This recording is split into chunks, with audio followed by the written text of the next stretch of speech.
जय हिंद मेरे प्यारे साथियों। आज के इस लेक्चर में हम लोग सेट नंबर दूसरे को और कोड है आपका 822 और DW है, ठीक है। DW है तो आप लोग पहले लेक्चर को और दूसरे लेक्चर को देख लिए होंगे। आज यह मेरा तीसरा लेक्चर है जो कि 2 नंबर के क्वेश्चन और 4 नंबर के क्वेश्चन आपको मिलेंगे, ठीक है। तो दूसरे क्वेश्चन में आपको 4 नंबर के ही क्वेश्चन मिलेंगे देखने के लिए।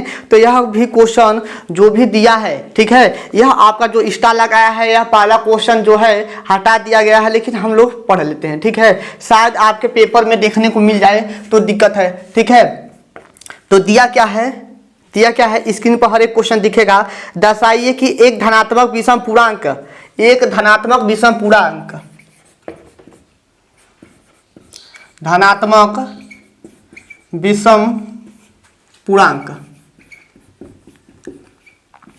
दिया है धनात्मक विषम पूर्णांक की 4q प्लस के 1 और 4q या 4q प्लस के 3 के रूप का है, ठीक है। किसके रूप का है? इसी के रूप का है जहां q क्या है? एक पूर्णांक है। जहां q एक क्या है? पूर्णांक है। तो पूर्णांक संख्या किसे कहते हैं? पूर्णांक संख्या किसे कहते हैं? जो नंबर के हो, ठीक है। 1 2 3 4 -1 2 -1 -2 -3 और इसमें 0 भी सम्मिलित होता है, ठीक है। यही है। तो q का मान, ठीक है, q का मान कोई भी लोगे तो यह धनात्मक जो यह है विषम ही होगा। अर्थात q का मान यानी कि q बराबर 0 1 2 2 3 4 कुछ भी रख कर देख सकते हो। तो इसको जब सिद्ध करोगे तो ये धनात्मक विषम पूर्णांक ही प्राप्त होंगे। अर्थात में देख लेते हैं इसको। अर्थात आपका 4q प्लस के 1 है या 4q प्लस के 3 है। q का मान कुछ भी रखो, ठीक है। q का मान कुछ भी रखते हैं। अर्थात q बराबर 1 लेने पे या 0 ले लो पहले, तो 4 गुणे 0 प्लस के 1 या में जो दिया है 4 गुणे 0 प्लस के 3, तो 1 या कितना आया है? 3 आया है। तो 1 और 3 क्या है? हमारे विषम पूर्णांक संख्या है। इसी प्रकार से q बराबर 1 लेते हैं तो हमारा हो जाएगा 4 गुणे 1 प्लस के 1, ठीक है। या में दिया है और 4 गुणे 1 प्लस के 3 जोड़ोगे 4 एकम 4 1 5 कितना आया है? 5, ठीक है। 5 और यह कितना आ जाएगा? 4 3 7, ठीक है। तो 5 और 7 भी क्या है? हमारे पूर्णांक संख्या प्राप्त होते हैं। अतः हम लोग कह सकते हैं अतः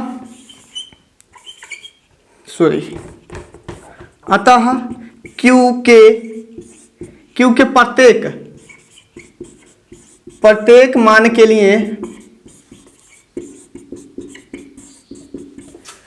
लिए 4q प्लस के 1 या 4q प्लस के 3 एक क्या होगा? धनात्मक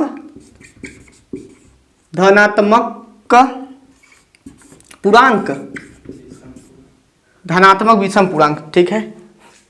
धनात्मक विषम पूर्णांक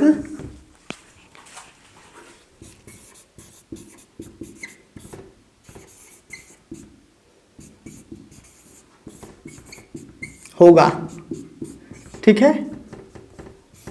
या है या होगा, ठीक है लिखो अच्छा रहेगा, ठीक है। तो q के किसी भी मान के लिए यह मेरा क्या होगा? धनात्मक विषम पूर्णांक संख्या होगा। बस इतना ही दर्शा देना, गणितीय रूप में हो जाएगा सही, ठीक है। इसको रब करते हैं, अगले क्वेश्चन की तरफ चलते हैं।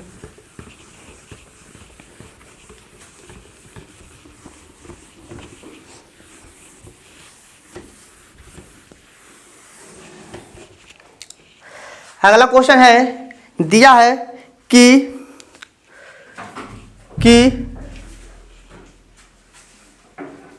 क्यों इतना लेट से आ रही हो?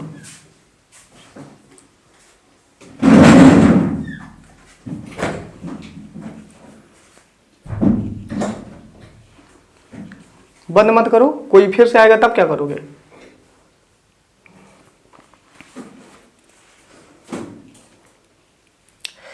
दिया है दूसरा नंबर क्वेश्चन 867 है, 867 और 255, 255 का हमें क्या निकालना है, मौसा निकालना है। ठीक है, HCF ज्ञात करना है युगुलित एल्गोरिथम का प्रयोग करके। ठीक है, इसका प्रयोग करके हमें इसका क्या ज्ञात करना है, मौसा ज्ञात करना है। तो चूंकि हम लोग जानते हैं भाज्य बराबर होता है क्या, भाजक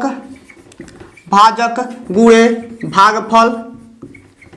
भागफल प्लस के शेषफल। यह मेरा फार्मूला है, भाज्य बराबर होता है भाजक गुणे भागफल प्लस के शेषफल।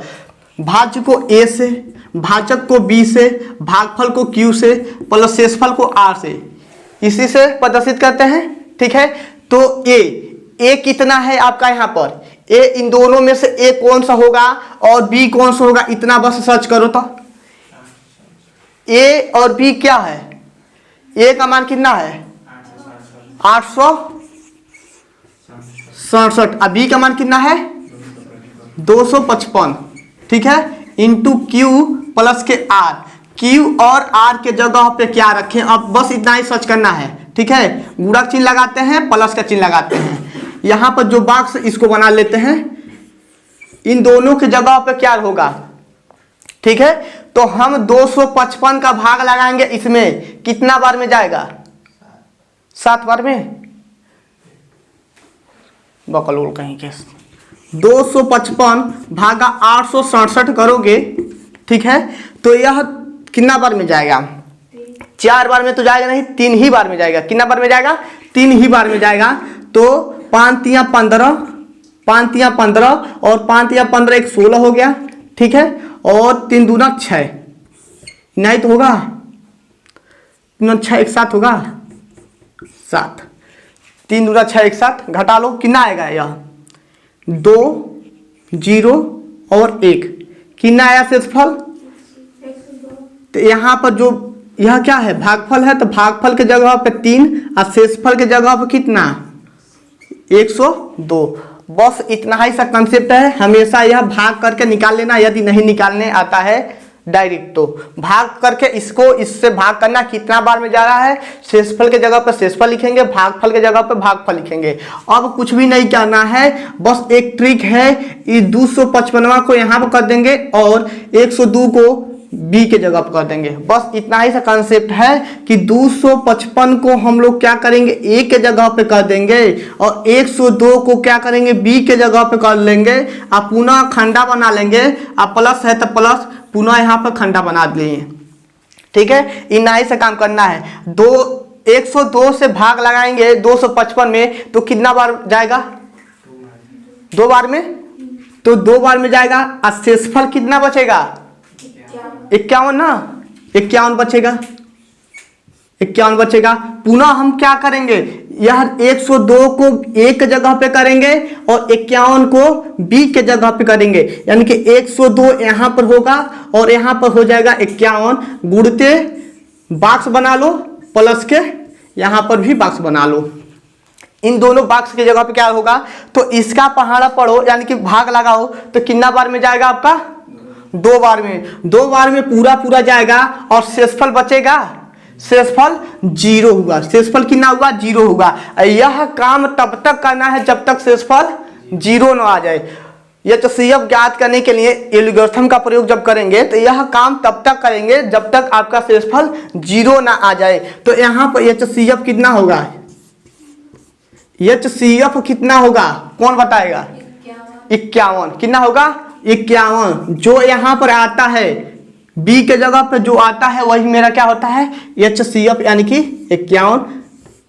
तो सही है, जो कि 2 नंबर में पूछा था और अभी को जो क्वेश्चन बताए हैं, क का 2 क्वेश्चन दिया था। ठीक है, 2 नंबर के या 2 नंबर का, और दिया था 4q+1 और 4q+3 क्या है, विषम संख्या है, तो इसको दिखाना था 2 नंबर में। समझ में आया है, इसको रब करते हैं, समय से आ जाया करो।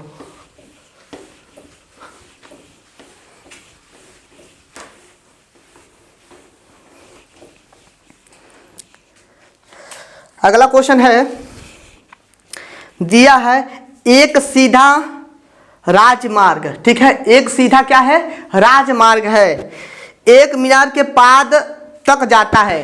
ध्यान से सुनो, कह रहा है एक सीधा राजमार्ग है, तो पहले राजमार्ग यानी कि एगो रास्ता बना लो, ठीक है, एक हम रास्ता बना लिए, ठीक है, एक हम रास्ता बना लिए, और कह रहा है एक सीधा राजमार्ग मार्ग एक मीनार के पाद तक जाता है। सीधा राजमार्ग मान लेते हैं कोई भी साधन है, ठीक है, कार बस कुछ भी बना लो, ठीक है, चलो यहाँ पर कार बनाते हैं, ठीक है,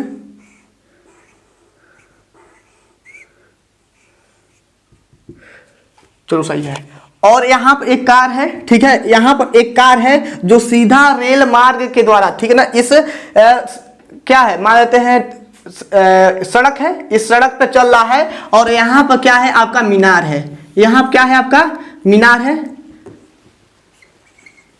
यहाँ पे आपका क्या है मीनार है। तो यह जो साधन है, जो बस है, यह सीधा कहाँ तक जाता है, मीनार के पाद बिंदु यानी कि नीचे वाले तक, ठीक है ना, पाद बिंदु तक जाता है। कार कहाँ तक जाता है, मीनार के पाद बिंदु तक। क्वेश्चन पढ़ो, चित्र बनाते रहो, ठीक है। एक सीधा राजमार्ग एक मीनार के पाद बिंदु तक जाता है, तो पाद बिंदु हो गया। और आगे क्या कहता है, मीनार के शिखर पर खड़ा, ठीक है। अब यह चोटी है, मीनार का चोटी है, तो मीनार के चोटी यानी कि शिखर पर कोई चोटिया खड़ा है, ठीक है, यह यहाँ पर खड़ा है। और क्या कर रहा है कि मीनार के शिखर पर खड़ा एक आदमी एक कार को, ठीक है, एक आदमी एक कार को 30 अंश के अनुमान कोण पर देखता है। किसके कोण पर, 30 अंश के अनुमान कोण कर रहा है। तो हम बना लेते हैं, पहले ऐसे बना लेते हैं, और 30 अंश का अनुमान कोण का है। उन्नयन कोण के लिए जो थीटा का वैल्यू होता है यहाँ पर बनता है, किसके लिए, उन्नयन कोण के लिए। लेकिन क्या है, अनुमान कोण। तो अनुमान कोण की बात बोला है, तो अनुमान कोण आपका ऊपर बनता है। कहाँ पर बनता है, ऊपर बनता है, यह सीधा खींचना, ठीक है। अनुमान कोण कहाँ बनता है, ऊपर बनता है। तो कितने अंश का कोण बन रहा है, 30 अंश का, ठीक है, कितने अंश का, 30 अंश का बन रहा है। यदि चित्र बन गया तो इसको लगा लोगे। 30 अंश का अनुमान कोण पर देखता है, जो कि क्या कहा है, जो कि मीनार के पाद की और एक समान चाल से, यानी कि यह जो कार है यह मीनार के पाद बिंदु तक जा रहा है एक समान चाल से, यानी कि इसका समान चाल, यानी कि चाल जो है क्या है, समान है। चाल क्या है, समान है। तो समान चाल से चलती है और 6 सेकेंड के बाद, ठीक है। अब क्या कह रहा है कि मान लेते हैं कार यहां पर है और 6 सेकेंड के बाद यह कार यहां पर आ गया, ठीक है। 6 सेकेंड के बाद यह कार यहां पर आ गया, यहां पर आ गया है, तो उसका उन्नयन कोण, अनुमान कोण दिया, इसका भी अनुमान कोण दिया है, कितना दिया है, 60 अंश का बनाता है। जब यहां पर आता है, यहां से कार यहां तक आता है समान चाल से, तो कोण कितना बनता है, अनुमान कोण 60 अंश का बनता है। ऐसे ही चित्र बनाना, तभी तो नंबर मिलेगा, नहीं तो ओनली कैलकुलेशन कर दोगे तो नंबर नहीं मिलेगा। चित्र बना रहेगा तभी बनेगा। या कार मत बनाना, ठीक है, कार नहीं बनाओगे फिर भी चलेगा, बस समझाने के लिए बनाए हैं। तो 60 अंश का कोण बनता है। इस बिंदु हो गया, ठीक है, इस बिंदु से मीनार के पाद बिंदु तक कार को जाने में कितना समय लगेगा, यानी कि यहां से लेकर यहां तक आया है तो कितना समय लगा है, 6 सेकेंड लगा है, 6 सेकेंड लगा है। तो यहां से यहां तक जाने में कितना समय लगेगा, यही बताना है, ठीक है। तो लिख लो, माना मीनार की ऊंचाई h मीटर, ठीक है, इतना मान लो। और बाकायदे से ध्यान से यहां देखो, तो यह 30 अंश का अनुमान कोण बताया है, ठीक है, 30 अंश का अनुमान कोण है। तो इसके साथ, इस रेखा के साथ 30 अंश का कोण बन रहा है, इस और इस रेखा के साथ, ठीक है। तो यह कोण कितना का होगा, 30 अंश के एकांतर कोण के नियम से यह कोण 30 अंश का है, तो ये भी आपका 30 अंश का होगा, ठीक है। और यह रेखा के साथ, यानी इस और इस के साथ कितना का बन रहा है, 60 अंश का बन रहा है। तो एकांतर कोण से ये भी मेरा 60 अंश का होगा। और यहां से लेकर यहां तक के बीच के जो दूरी माने हैं, कितना माने हैं, h माने हैं, ठीक है। चित्र समझ गए कि नहीं समझ गए? यदि चित्र समझ गया होगे तो इसको अब लगा लोगे। हमें क्या ज्ञात करना है, इसके बीच की कितना समय लग रहा है, ठीक है। निकाल लो। तो लेके चलेंगे 10 10 10 30 अंश के लिए लेके चलो। 10 30 अंश बराबर कितना, लंब बट्टा आधार। तो लंब कितना है आपका, यच है, और आधार कितना है, मान लेते हैं ABCD, ऐसे मान लो। तो आधार कितना है आपका, DB है। इसका मान कितना होता है, 1/रूट में, नहीं याद है 10 30 अंश का मान, कड़ी में 3 H अपान के DB, ठीक है। अब यहां से ओनली H का मान ज्ञात कर लेते हैं, अर्थात H का मान ज्ञात करेंगे DB इक्वल में √3 H, इतना ही होगा। और DB, लेकिन हमें H का मान ज्ञात करना है ना, H का मान ज्ञात कर लो। क्यों H का मान ज्ञात करना है, हमें ऊंचाई नहीं पूछ रहा है, ठीक है, ऊंचाई का नाम ही नहीं ले रहा है, कह रहा है यहाँ से लेकर यहाँ तक जाने में कितना समय लगेगा, यही निकालना है। तो इसलिए हम H का वैल्यू यहाँ से ज्ञात कर लेते हैं। तो हो जाएगा DB बाई में √3, यह मान लो समीकरण 1 हुआ, ठीक है, समीकरण 1 हुआ। इसी प्रकार से, ठीक है, इसी प्रकार से यहाँ पर लिख लेना त्रिभुज ABD में, ठीक है, ऐसे लिख लेना। और यहाँ पर त्रिभुज ABC में, तो ABC में लेके चलेंगे तो 10 यहाँ पर भी लेके चलते हैं। 10 60 अंश बराबर लंब है आपका H, आधार कितना है, CB है, ठीक है, आधार कितना है, CB है। तो 10 60 अंश का मान √3 इक्वल में H अपान के CB, हमें H का मान ज्ञात करना है। तो H बराबर के कितना हो जाएगा, √3 CB। इतना बात समझ में आया। समीकरण 2, समीकरण 1 और 2 की जब तुलना करेंगे तो H का मान बराबर है, तो दायां पक्ष जब बराबर है तो बायां पक्ष भी बराबर होगा, ठीक है। तो हम इसको DB बाई में √3 इक्वल में √3 CB लिख सकते हैं, ठीक है। और ध्यान से देखना, DB को हम लोग क्या लिख सकते हैं, DB को हम लोग क्या लिख सकते हैं, यहाँ पर DB है ना, तो DB को DC प्लस के CB लिख सकते हैं कि नहीं लिख सकते हैं, √3 इक्वल में √3 CB। अब मान रखो इसका है कितना बीच के दूरी, 6 सेकंड, 6 सेकंड। एक काम करो, हो जाएगा DC बाई √3 प्लस के CB बाई √3 इक्वल में √3 CB, ठीक है। हम उसको उधर कर देते हैं CB को, तो DC बट्टे में √3 इक्वल में CB √3 CB माइनस के CB बाई में √3, ठीक है। इतना हो सकता है, इतना समझ में आया कि नहीं आया।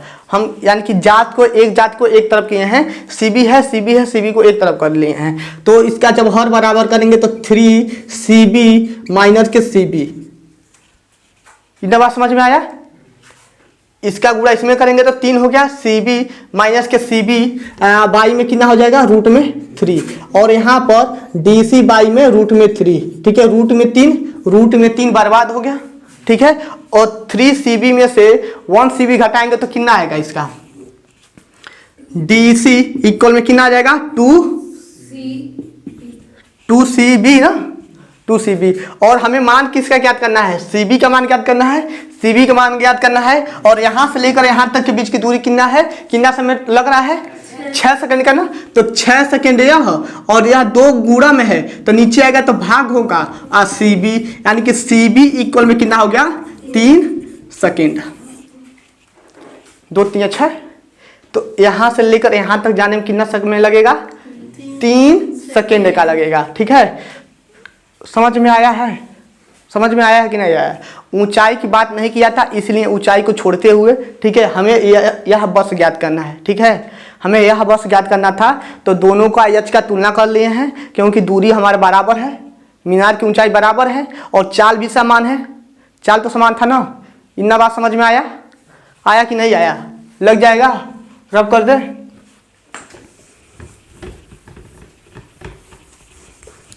यह जो क्वेश्चन था इस पर बशर्ते खाली चित्र बनाने में जितना समय लगा लो, चित्र बनाने में जितना समय लगाना है लगा लो, लेकिन जब कैलकुलेशन करना है तब उसमें समय नहीं लगेगा।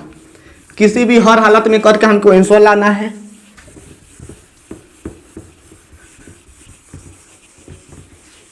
यदि चित्र बन जाए तो यह सवाल लग जाएगा। अगला क्वेश्चन क्या है? अगला क्वेश्चन दिया है बिंदु ए, बिंदुओं ए और बी से बी को जोड़ने वाली रेखाखंड ए बी को 4 बराबर भागों में विभाजित करती है, तो बिंदु का निर्देशांक ज्ञात कीजिए। ठीक है, बिंदु दे दिया है, ठीक है, बिंदुओं दे दिया, ए और बी का नाम ले लिया है। यहाँ पर ए है, यहाँ पर बी को बैठाया है, और यह है एक क्या है मेरा रेखा हो गया। ठीक है, यह मेरा एक रेखा हो गया। इसका निर्देशांक कितना है? -2, और इसका निर्देशांक कितना है? 2,8। कह रहा है कि इस रेखा को 4 बराबर भागों में विभाजित करने वाले बिंदु का निर्देशांक ज्ञात कीजिए। यानी कि जो बिंदुआ हमको यह 4 बराबर भागों में बांटेगा उसका निर्देशांक ज्ञात करना है। तो मान लेते हैं एक बिंदु P हो गया, एक बिंदु Q हो गया, और एक बिंदु R हो गया। ठीक है, और हमें क्या बोला है? एक रेखा को 4 बराबर भागों में बांटना है, तो यहां से लेकर यहां तक एक भाग, यहां से लेकर यहां तक एक भाग, एक भाग, एक भाग, 1 2 3 4, 4 भाग हुआ कि नहीं हुआ? आप लोग P Q R यस मत रख देना, नहीं तो 5 भाग हो जाएगा। ठीक है, 4 ही, एक रेखा को कितना भाग करना है? 4 भाग करना है। तो 4 भाग करना है, तो 1 2 3 4, बहुत ही आसान है। ठीक है, बहुत ही आसान है, लग जाएगा। बशर्ते इतना ध्यान रखना कि हमें बोला क्या है? 4। ठीक है, 4, एक रेखा को 4 बराबर भागों में बांटना है, तो 4 बराबर भागों में बांटने के लिए हम लोग क्या करेंगे? 3 बिंदु, एक रेखा पर कितना बिंदु? 3 बिंदु। तो 1 2 3 4, 4 का नाम लिया तो 4 रखोगे, यानी कि यस, तो यह 5 बराबर भागों में हो जाएगा। ठीक है, तो 5 बराबर भागों में नहीं बोला है, एक रेखा को 4 ही बराबर भागों में बांटा है। तो पानी दोगे। ठीक है, तो इसको कैसे ज्ञात करोगे?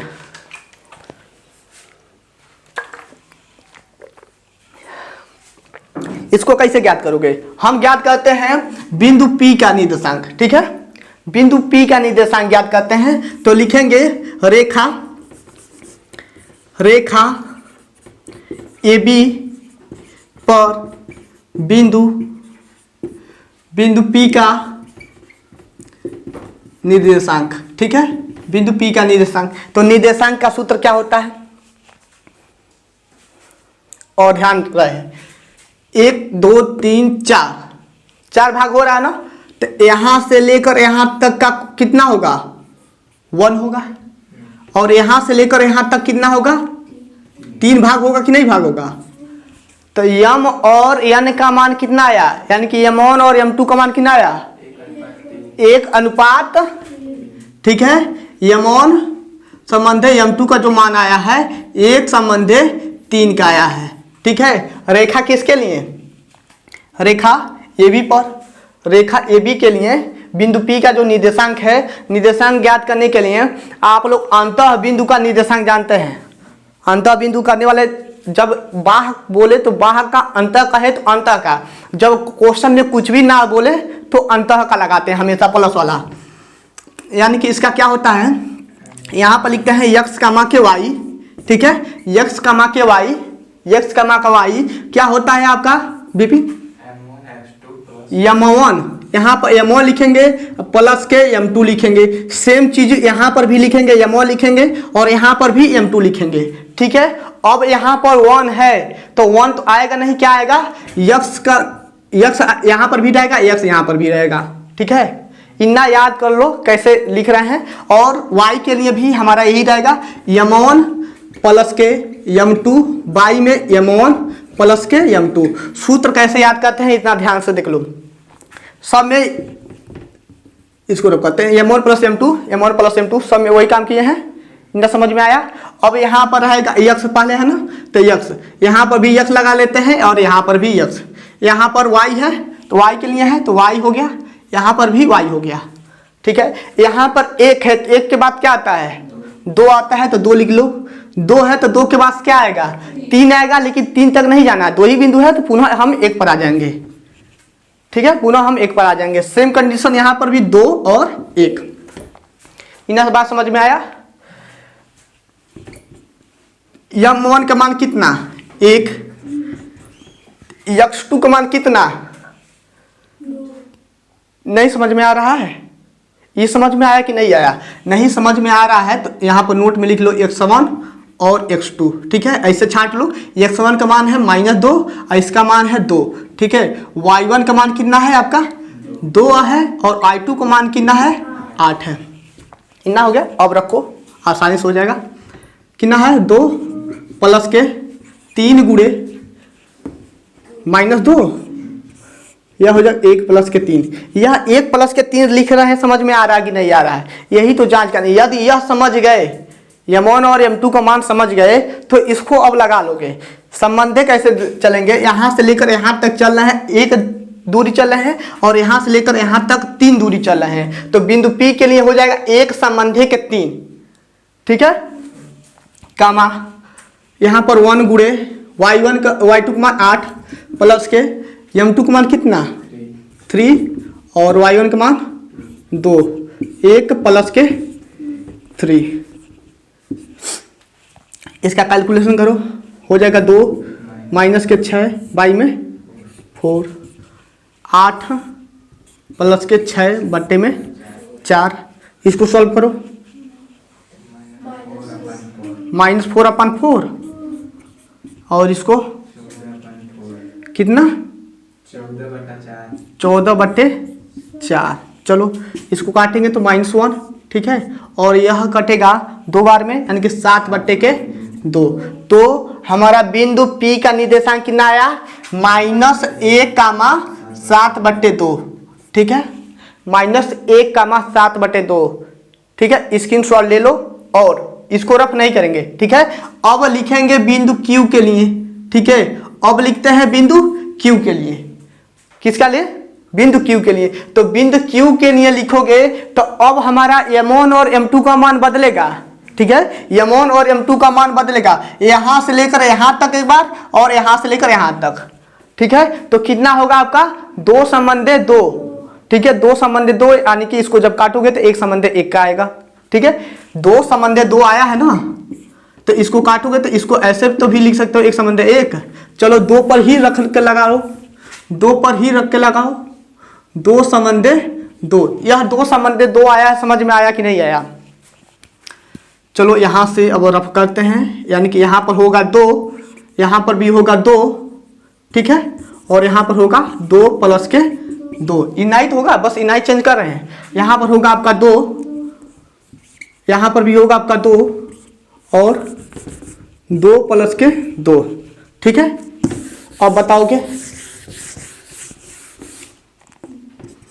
4 माइनस के 4 बट्टे में 4। ठीक है, यह हो जाएगा 16 प्लस के 4 बट्टे के 4। तो यह 0/4 यानी कि 0 हो गया। 0/4 कितना होगा 0 होगा ना। 16 4 20, 20 में हम 4 से भाग लगाएंगे तो 5 ना, तो 0,5 इसके लिए, 0,5 बिंदु Q के लिए। ठीक है, इतने को रब करते हैं, फिर से स्क्रीनशॉट ले लेना। अब हम R के लिए, किसका R के लिए, तो R के लिए लेके चलेंगे, R के लिए लेके चलेंगे। तो R के लिए लेके चलेंगे तो पुनः हमारा m1 और m2 का मान बदलेगा। यहां से लेकर यहां तक कितना, पहले 3 आएगा, उसके बाद से 1 आएगा, पहले 3 आएगा, उसके बाद से 1 आएगा। तो R के लिए तो अब चेंज करते हैं, यहां पर क्या लिखेंगे 3 और यहां पर लिखेंगे 1, यहां पर लिखेंगे 3 और यहां पर लिखेंगे 1, यहां पर 3 प्लस के 1, 3 प्लस के 1। सॉल्व करो इसको, यह हो गया 6, यह -2/4, यह कितना हो जाएगा 8 त्रिकी 24, 24 प्लस के 2/4 भाग लगाओगे, यह हो जाएगा 1। ठीक है, वह कितना होगा 24 26 कितना होगा 13 बटे के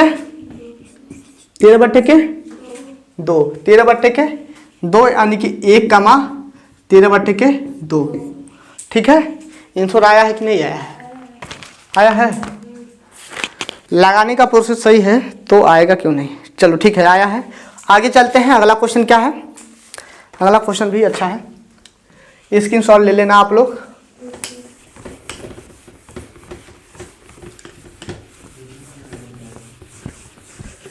यह ओनली m1 और m2 के मान में खेल है। यदि m1 और m2 का मान यदि समझ गए कैसे मतलब रखना है तो इस क्वेश्चन को लगा लोगे। कितना हो भी बराबर भागों में कहेगा, निर्देशांक ज्ञात करने के लिए तो कर सकते हो। ठीक है, अब कह रहा है अगला क्वेश्चन, एक भिन्न का अंश उसके हर से 3 कम हो जाता है। ठीक है, तो लिखेंगे माना क्या बोला है? एक भिन्न का अंश उसके हर से 3 कम हो जाता है। कौन सी कम हो रहा है? अंश कम हो रहा है हर से। ठीक है, तो माना हर कितना? यक्स। माना हर कितना? यक्स। तो अंश कितना होगा? यक्स माइनस 3 होगा ना। इना समझ में आया कि नहीं आया? कह रहा है एक भिन्न का अंश उसके हर से 3 कम हो रहा है। तो हर से 3 कम हो रहा है, क्या कम हो रहा है? अंश ही तो कम हो रहा है। तो माना हर यक्स और अंश यक्स माइनस 3। आगे चलते हैं। यदि अंश और हर में 2 जोड़ दिया जाता है। ठीक है, पुनः हम क्या कहते हैं? हर में 3 जोड़ते हैं। 3 ही है ना, 2 जोड़ते हैं। हर में क्या करते हैं? 2 जोड़ देते हैं। ठीक है, और अंश में भी हम क्या करते हैं? 2 जोड़ देते हैं। ठीक है, तो x माइनस 3 प्लस के 2 इन्हें ना करते हैं, तो जोड़ देते हैं। तो नई भिन्न जो मिलती है जोड़ा जाता है तो नई भिन्न तथा मूल भिन्न का योग, नई भिन्न तथा मूल भिन्न का योग। तो इसको ऐसे लिखो। ठीक है, ऐसे लिखो। इसका भिन्न क्या होगा? इसका भिन्न क्या होगा? x माइनस 3 बाई में x होगा ना। ठीक है, तो यह मेरा क्या मूल भिन्न इतना हो गया। पुनः हम लगाएंगे पुनः प्रश्नानुसार क्या कहा है? अंश और हर में क्या करना है? 2 जोड़ना है। तो x माइनस 3 प्लस के 2 और x प्लस के 2। ठीक है, तो यह किसके बराबर हो जाएगा? x माइनस 1 और x प्लस के 2 के। और आगे क्या बोला है कि नई भिन्न और प्लस के मूल भिन्न का योग, नई भिन्न और मूल भिन्न का जो योग है वह मेरा कितना है? 29 बट्टे के 20 है। मूल भिन्न, ठीक है, नई भिन्न कितना है? x माइनस के 1 है और x प्लस के 2 है, प्लस के। ठीक है, नई भिन्न और मूल भिन्न का योग x माइनस के 3 बट्टे में x जो है 29 बट्टे के 20 के बराबर।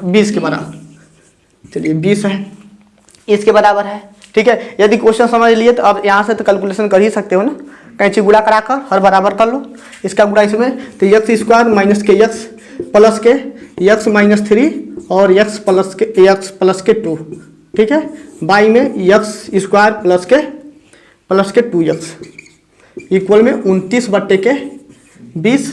गुणा करा लेते हैं। x स्क्वायर माइनस के x प्लस के x स्क्वायर प्लस के 2x माइनस के 3x माइनस के 6 बाई में हो जाएगा x स्क्वायर प्लस के 2x। ठीक है, इक्वल में 29 बट्टे के 20। जो जोड़ने वाला है उसको जोड़ लो। ठीक है, जो जोड़ने वाला है यह हो जाएगा 2x स्क्वायर।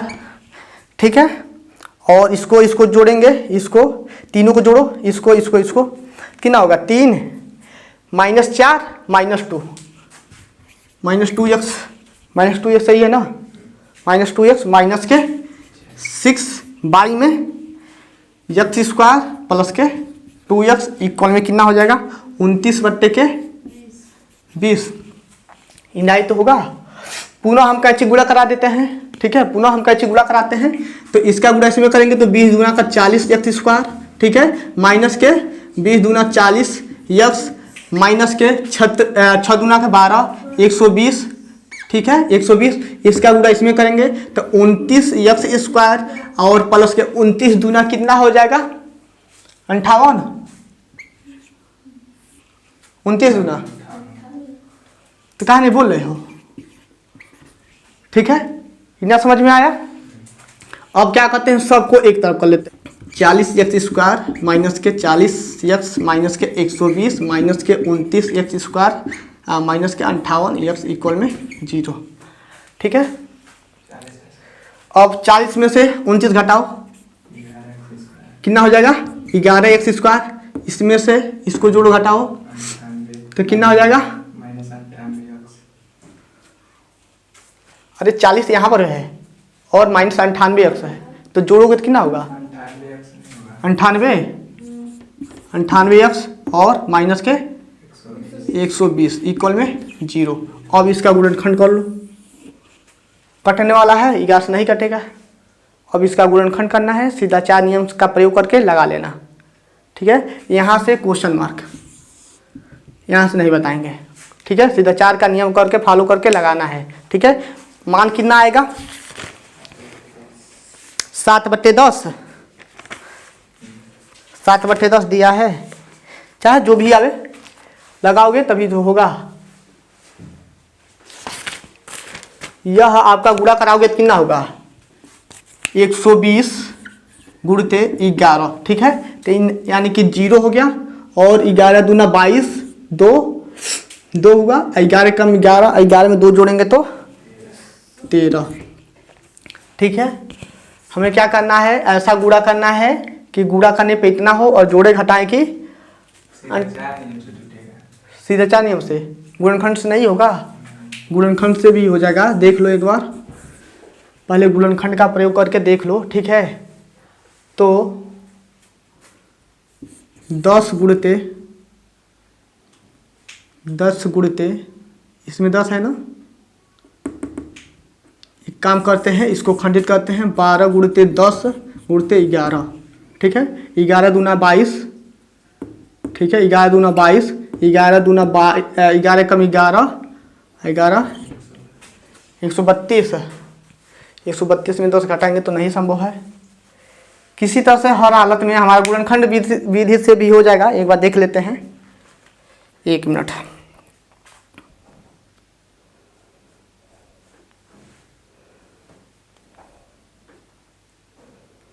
किस पर टूटेगा, गुणनखंड किए हो कोई,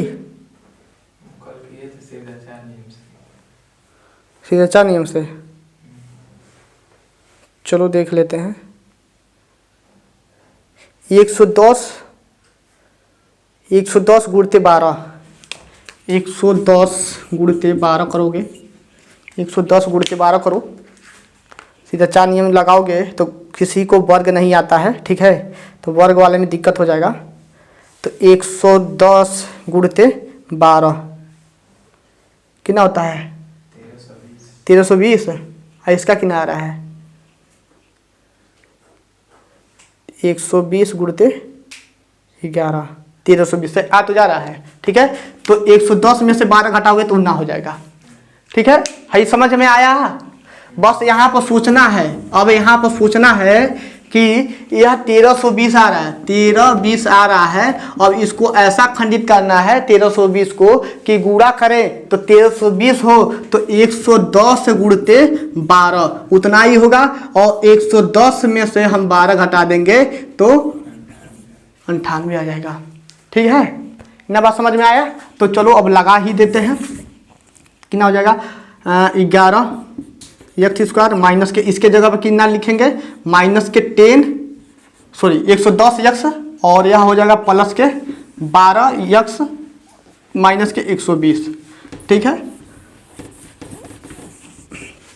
यहाँ से 11x कामन करते हैं तो x बचेगा, माइनस के 10 प्लस के 12 कामन करते हैं तो कितना बचता है x माइनस के 10, हल्का हो गया, ठीक है। बस सोच लोगे ना तो यह हल्का हो जाएगा, सीधा 4 नियम से भी हल्का हो जाएगा, इक्वल में 0। एक बार इसका मान इसके बराबर ले लो, ठीक है, सही है ना गुणनखंड। तो x माइनस 10 बराबर 0, तो x बराबर के 10। और एक बार x 11x प्लस के 12 इक्वल में 0, तो x बराबर के -12 बट्टे के 11, जो कि यह मेरा ऋणात्मक और भिन्नात्मक है तो उसको छोड़ देंगे। ठीक है, x का मान कितना आया है? 10 आया है। x का मान कितना आया है? 10 आया है। सही है कि नहीं सही है? सही है। तो मूल भिन्न जो है 10 आया है। तो मूल भिन्न जो 10 आया है सही है कि नहीं सही है, इसकी जांच कैसे करते हैं? इसकी जांच कर लेते हैं। तो x का मान कितना आया है?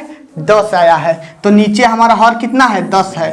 और क्या बोला है कि हर से अंश 3 कम है, तो कितना हो जाएगा? यानी कि x माइनस यानी कि 10 माइनस 3 यानी कि 7 बट्टे के 10। सही तो है? ठीक है ना, 7 बट्टे के। तो हमारा आंसर जो दिया है 7 बट्टे के 10, यह सही है। लेकिन हमारा ओनली x का मान कितना आया है? 10 आया है। हमें तो भिन्न ज्ञात करना है ना, तो भिन्न ज्ञात करने के लिए 7 बट्टा 10 होगा। ऊपर अंश क्या है आपका? मूल भिन्न क्या है? मूल भिन्न आपका x माइनस 3 बट्टे के x है। तो x का मान 10 रखेंगे तो 7 बट्टे के 10 आ जाएगा। ठीक है,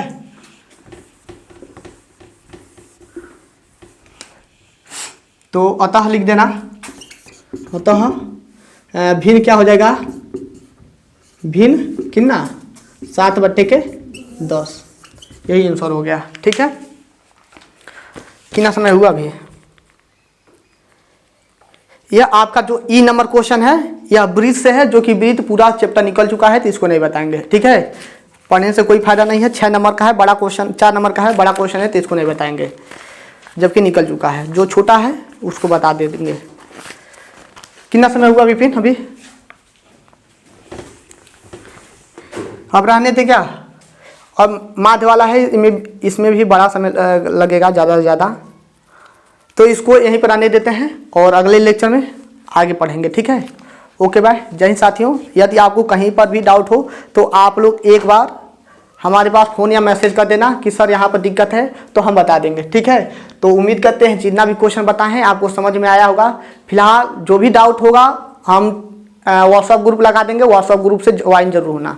ठीक है, वहाँ से जो भी डाउट होगा आप लोग पूछ लेना। तो ओके बाय, जय हिंद साथियों।